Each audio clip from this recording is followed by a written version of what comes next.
to interpret whatever you have said, and all these standing orders, then we'll refer back. Meanwhile, I want only one clarification from you.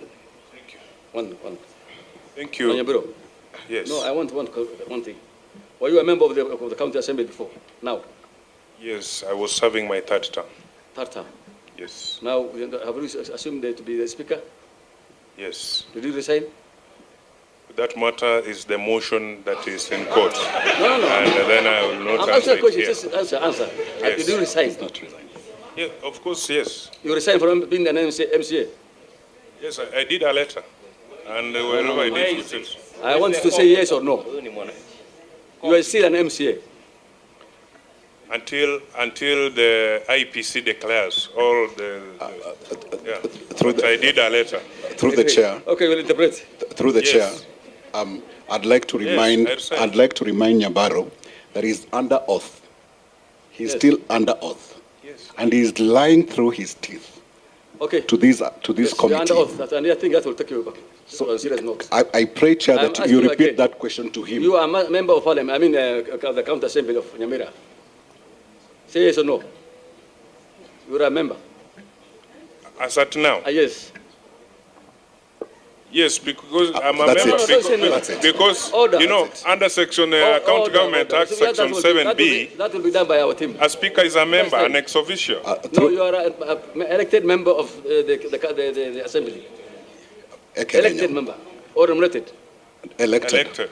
Specifically, Karenya Ward. Okay. The office of the speaker shall become vacant.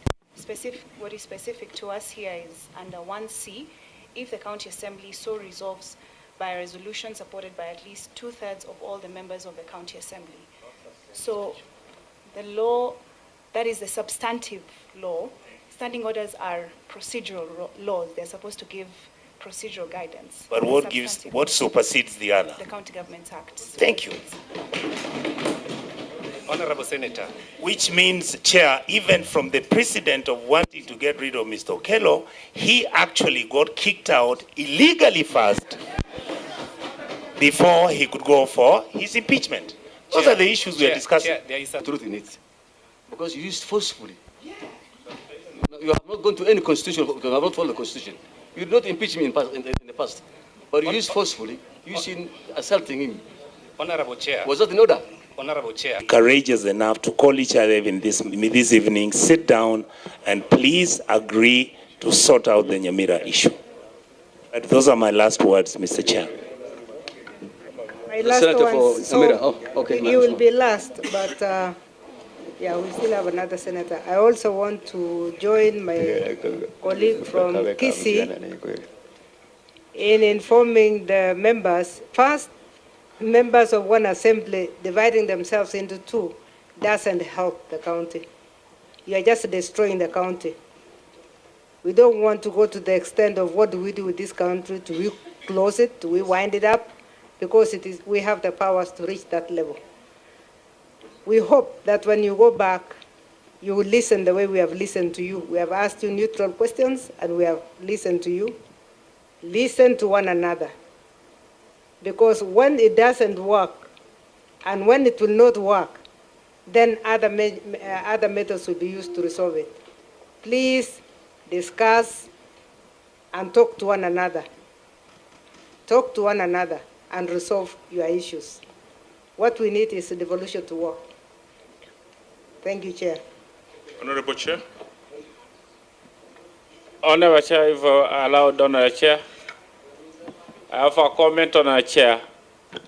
If allowed, Honorable Chair. Who are you? Thank you, Honorable Chair. Were you invited? Can I proceed, Chair? Are you invited? Please, summarize. Thank you, Chair. Chair, I had not spoken throughout the proceedings. Let me say what we wish for. Chair, let me say what we wish for every devolved unit is that it works for the good of the Kenyan people in that county. But for this one, Chair, I think the theatrics are at another level. Yes. I'm sorry. Thank you. Yes, Chair. At the end of the day, issues affecting Nyamira will be solved by the people who reside in Nyamira.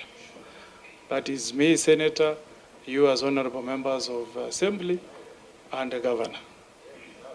Everything that you see making that count on the headlines for the wrong reasons will ultimately reflect on the leadership of Nyamira. The Constitution sets the executive and the county assembly. And the person who should be in the forefront in ensuring that there is unity, there is one assembly, is the governor.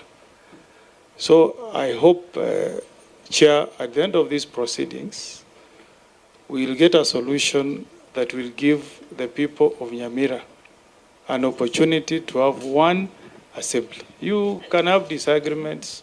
We disagree with Honorable Nyonka, but at the end of the day this afternoon, we'll retreat to one Senate, called the Senate of the Republic of Kenya. So despite the disagreements that you may have, please have one county assembly. The issues that have come here before this afternoon, if they are not resolved, they will degenerate to something worse for the county assembly, for the executive, and for the people of Nyamira. So let's try and get a solution that brings all of you together, sort your differences within one assembly. That is the only message I have for my good people from the county assembly of Nyamira. Chair.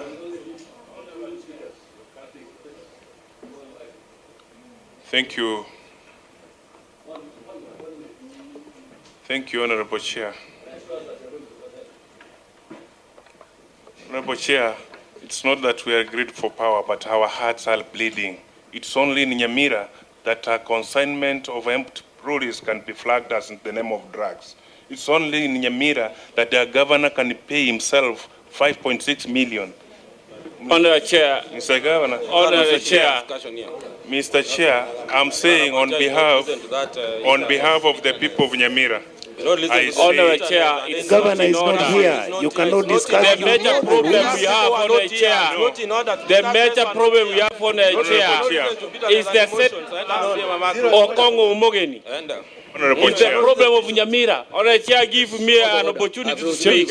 Honorable Chair, I withdraw and apologize, Honorable Chair.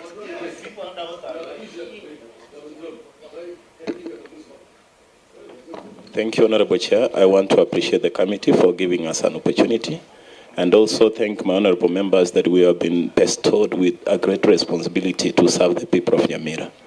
We have an opportunity to come back, work together. My hands are open to welcome my friends. We work together, we push Nyamira forward. We have a timeline. 5 years is not a long time. Next year we are engaging campaigns. We have an opportunity to come together and do service delivery. I want to appreciate the opportunity and also welcome my senator, my learned counsel who I love so much, that if we resort and go back home, we can be able to solve this issue without coming to the Senate. So my senator, I welcome you. Chair. You have enough wisdom. We can be able to move forward. Thank you very much. It's the problem. Okay.